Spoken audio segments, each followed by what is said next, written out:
دوستان عزیز سلام، آرزوی سعادتمندی شما رو دارم هر جایی که هستین. من باسم توفیق حیدری هستم و خواستم که این ویدیو رو بارم بر شما در رابطه با ویدیو قبلی. در ویدیو قبلی نسبتا گپایی که من گفتم خلاصه بود. امروز میخوایم که روی بعض گپا کم وضاحت بدم، توضیحات بدم.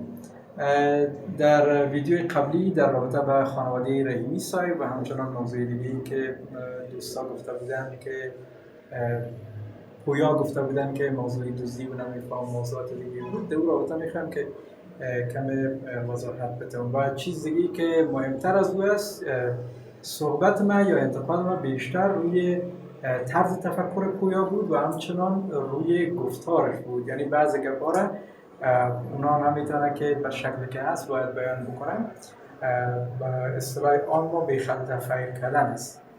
و این چیزی است که خودشم فکر میکنم که این موضوع رو کم کم درک کرده، چون چینل دیگه ای که اینا ویدیو گذاشته بودن آره سر از نو میگه که باید گپایی که گفته میشه و دیگه میشه روی اسناد است. این چیزی بود که من در ویدیو قبلی هم یاد کردم که هر اتهام یا هر تهمت را که میکنین اول خب این کار هیچ از حق نداره که تهمت بسته بکنه، اما انتقادی هم که میکنن باید روی یک سند باشد و خودشان روشنگری وقتی که میگن روشنگری میکنن بر مردم اطلاعات میده، قضاوت از این باید بانه به دست مردم. یعنی شما میتونین که هر کسی که مثلا میخواد روی هر جریانی که مشکل داشته باشه با هر جریانی که مشکل داشته باشه و بر مردم میخواد آگاهی دهی بکنه، آگاهی دهی میتونن بکنه، ثبوت میتونه ارائه بکنه، بازم قضاوتش میمونه در دست مردم. قضاوت من حق دارم، هیچ کس حق نداره. الحمدلله اینجا ما قوه قضاییه داریم، پلیس داریم، قانون داریم. اینا میتونه که روی مورد تحقیق بکنه و اگر کسی که متهم شوه یا دیگه شوه میتونه کنه به جزاشون برسانه. که در ویدیو دیگه که اینا گذاشته بودن این موضوع را خوشبختانه که درک کرده. حالا از مردم میخواین که اونا سند برشان روان بکنن، اگر چیزایی که اونا دیدن مشکلات جنجالایی که هستن سند روان بکنن تا اینکه اینا بتونه او در برنامه خود نشر بکنن. من قسمی که در ویدیو قبلی هم بر شما هموطنان عزیز گفتم که زمانی که یک رسانه ایجاد میشه، هر نوع رسانه چاپی، تصویری یا صوتی باشه، هر چیزی که باشه روی یک هدف ایجاد میشه.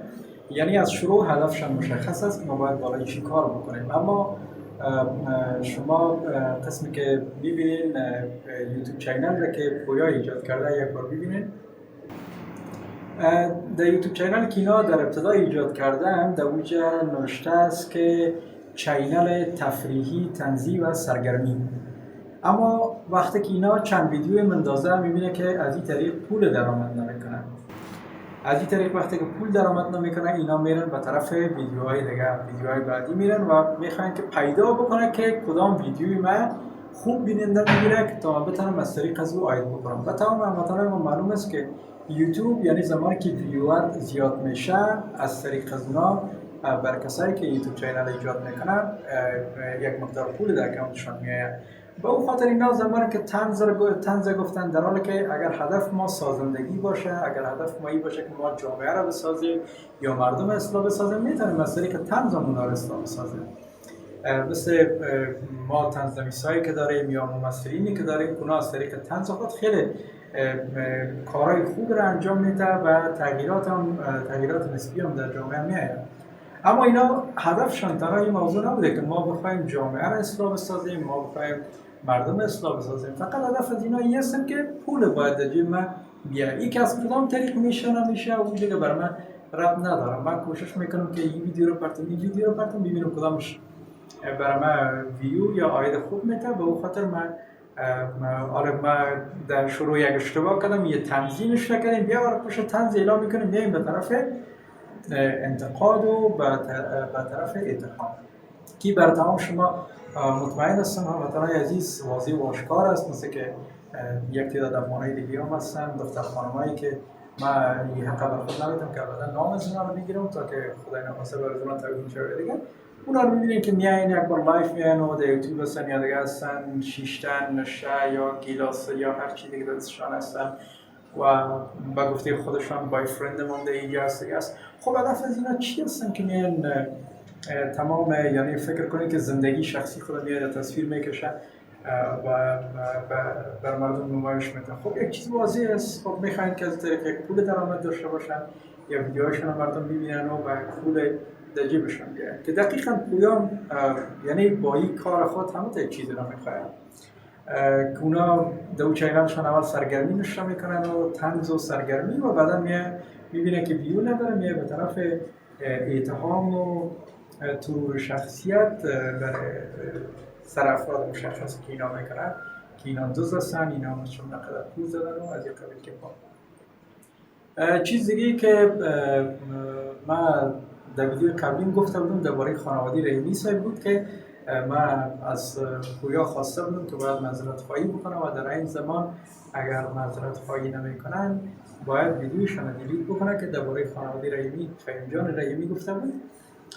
اونا واضح در قسمت گپای خود میگه که اگر شما به این خانواده کمک نکنین خدای نخواسته میره و بیراهه. من چون در ویدیو قبلی گفتم که یعنی بیراهه، هدف بیراهه رفتن چی معنا میده؟ یعنی بیراهه رفتن خدای نخواسته به طرف فحشا، خدای نخواسته به طرف تنفروشی میره. اما شاید بعض دوستای ما این موضوع را درست دقیق ندیده باشن یا درست نمیده تحلیل نکردن، اونا شاید بیراهه را برداشت دیگه‌ای دارن یا شاید هم فکر بکنن که من این گپا رو دروغ میگم که شما در قسمت ویدیو ببینین که خود پویا درباره خانواده رحیمی چی میگه. اما بعد از اینکه وفات کرد شما میفهمین وقتی یک زن یک کسی، فرزند یک کسی به لقمه چرب بالاخره به اصطلاح عام به زندگی خوب سعی مرفه عادت داشته باشه و یک بار به زمین بفته، این میتونه که در آینده خیلی زیاد خطرناک باشه، بچی از این بیراه شوه، خانمش خدای نخواستم.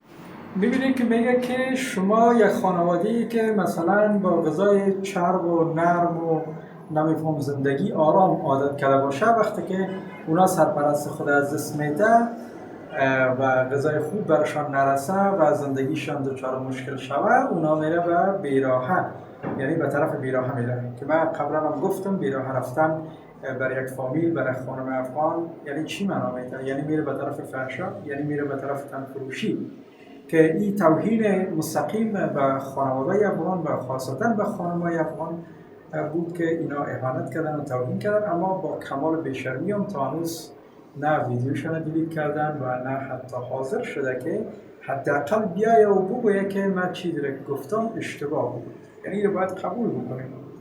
و یا بر شما مشخص است تا زمانی که یک آدم اشتباه میکنه، اشتباه خودش قبول نکنه و به خاطر بهبود از او دیگه او کار نمیکنه، یعنی اشتباه خود همیشه تکرار میکنه، چرا او کار نکرده به ذهن خودش که او اشتباه نکرده دیگه، یعنی همون کار خود ادامه میده. چیز دیگه که من در رابطه با موضوع کمک هایی که گفته بودن که از بیرون میشه به افغانای مداخل در داخل افغانستان و کسایی هستن که پول از اینا رو میگیرن و دزدی میکنن و برشان نمیتن و نمیفهمن این قبیل گپا که حدوداً که من یادآور شدم که یکی را گفته بودن که $100 اینا دزدی کردن و برای خود زمین گرفتن و موتر گرفتن از این قبیل گپا که من در گفتم منطق وجود نداره، یعنی چیزی که مثلا اینا گفتن اولش خب بی سند بود، سند نداشتن که در این رابطه بگویه که چقدر پول آمده و چقدر مثلا کمک شد، چقدر شی نازن، یعنی یک سند مشخص واضح وجود نداشت.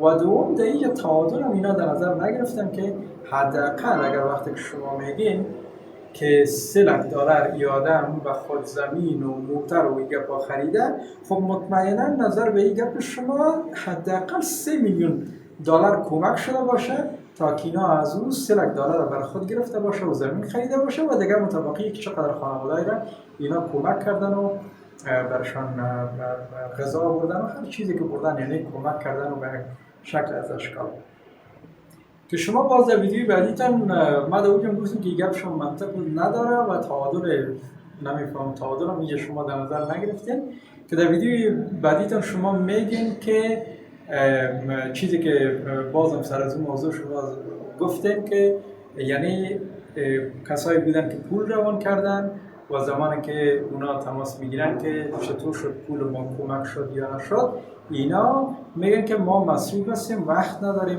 خب از برای خدا بگی خب بر شما خب میلیون ها نفر کمک نمیکنن. ببینید شما خودتان در گپ قبلیتان نقص میکنید، میلیون ها نفر کمک نمیکنه که شما اینقدر مصروف هستین که جواب از اینا رو دادن نمیتونین یا موضوع دیگه شما اونم در این ویدیو میبینید. و یا خب 1 میلیون نفر کمک نکردن. خب در اینجا دیدیم که خودش میگه که یعنی شما اینقدر مصروف به خاطر چی هستین؟ میلیون ها نفر بر شما کمک نکرده که شما مثلا اینقدر مصروف باشین که حداقل جواب از اینا رو دادن نمیتونین. که پیشتر هم گفتم گپ قبلی از اینا رو نقص میکنه که اونا میگن که $3 اینا دزدی کردن، اما اوسطش گفته تا ما بکشیم، یعنی $3 میلیون کمک شده. از $3 میلیون اینا حداقل $3 رو بر خود گرفتن و مطابقش گرفتن بر مردم کمک کردن. که این گپ شما گپ قبلی شما را نقص میکنن. که من همیشه گفتم برای شما دوستان، در ویدیوی قبلی هم گفتم که یعنی هدف این رقم افراد اشخاصی که میاین بالای کسی تهمت بسته میکنه، بالای یعنی ترور شخصیت میکنه، هدف از اینا این نیست که ما بخوایم اصلاح بسازیم اونا را. هدف از اینا فقط این است که اینمی ویدیوهای ما بیننده زیادتر داره و از طریق از این ما میتونیم که یک پول زیادتر ما به دست بیاریم. یگانه هدفشان اینمی است. با شما دوستای نازنینی هم که میبینیم تنها روی اینرین که مثلا کسی که آمد در ویدیو یک دو کلمه گفته یا تا نرم و گرم گفت، شما بگین که به همین صادق است و اینمی تمام گپش درست است و سر کسای دیگه هم که اتفاق پسته میکنه میگه برای دقیقا اون همین رقم است. خب بدبختی دیگه است که شما درباره گذشته از اینا شما معلومات ندارین. شما گذشتهشون رو مطالعه بکنین، ببینین که چی هست و بعدا باز میتونین که روی نفر اعتماد بکنین. مثل که اگر ویدیو دیگه شما دیده باشین که اینا میرن و یک چینل دیگه رو معرفی میکنن که شما کمک‌هایتون رو میتونین به اینا روان بکنین که اینا بدون نمیفهم فیصدی و بدون فلان و دیگه بر مردم کمک میکنن. او برادر از برای خدا تو به این گپت یعنی اولش خویره باید مطمئن باشیم که من گفته ما به حالم بازم میگم که اول شخصیت خودت بر مردم آشکار نیست که تو چی رقم شخصیت هستی، تا اینکه تو بری یک گفته اگه فتوا صادر بکنی که اینی آدم خوب است اینی آدم بد است.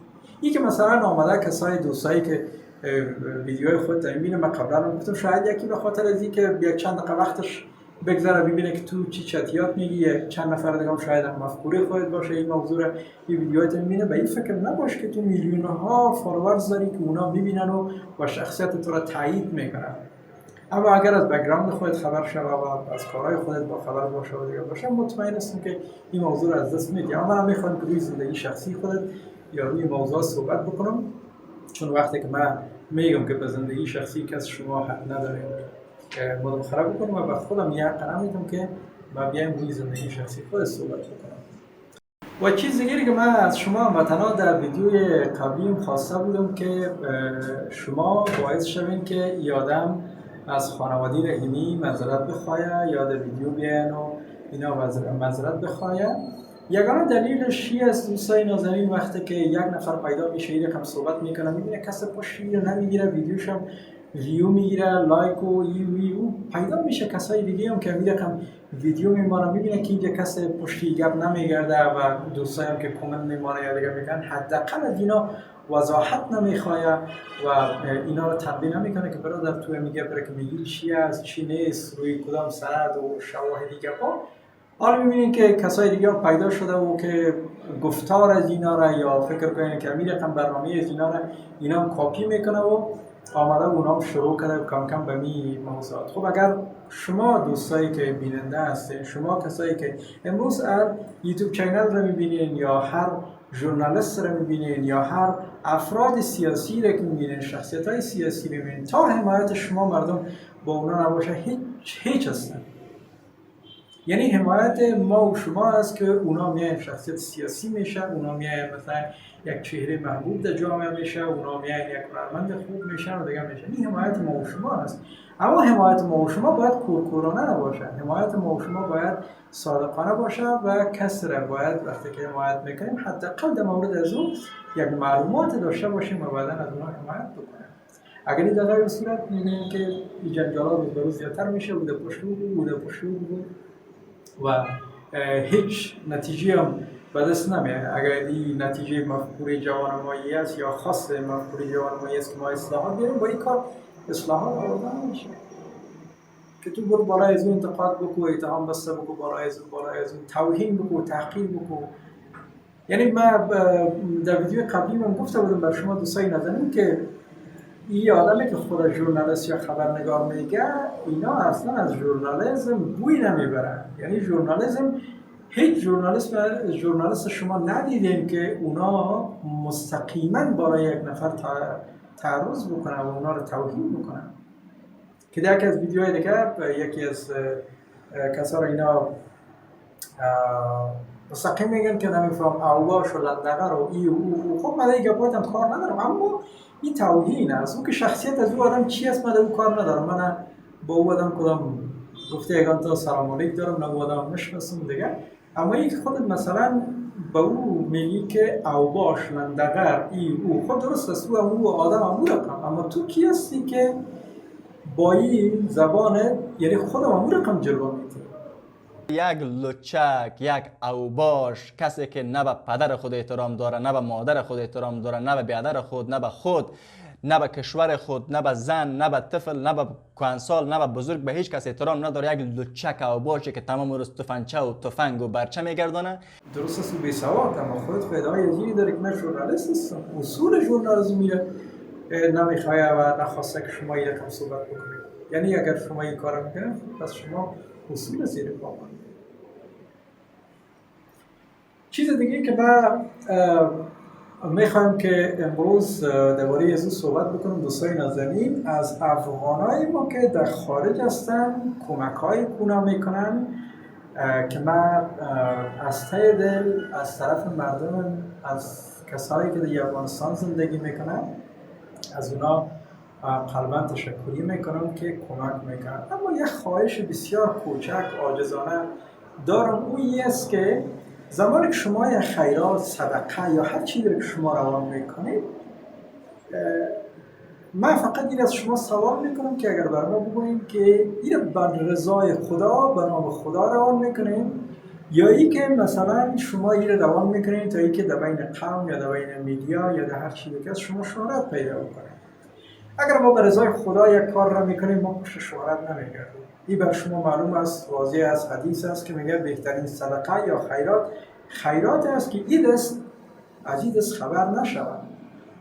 اما متاسفانه در یک ویدیویی که این پویا گذاشته بود که کدام خانم صدا گذاشتن که من پول روان کردم، پولم نرسیده و من چطور شده بود، از این قبیل گپا ما به او خاطر خواستم که صحبت بکنم که پول را که شما روان میکنین، اول خانواده‌ی عزیز، اگر هدف شما رضای خداوند است، بیاین به اینا روان نکنین. خیلی به اینا روان نکنین، برین به چقدر ما چریتی اکاونت داریم، چریتی مؤسسات هستن که در مؤسسات خیریه هستن که در داخل افغانستان کار میکنن، یا افغانایی هستن که مقیم خارج هستن و اونا خودشان یک چریتی دارن که پول جمع‌آوری میکنن و مجموعاً روان میکنن به داخل افغانستان که از طریق اینا کمک شود و فقط نام نهاد گرفته میشه که اینقدر پول از طرف این نهاد از کشور خارج جمع‌آوری شده و افغانای ما در داخل افغانستان کمک شد. خب اگر رضای خدا رو شما در نظر میگیرین، پس برین به اون نهادها کمک بکنین.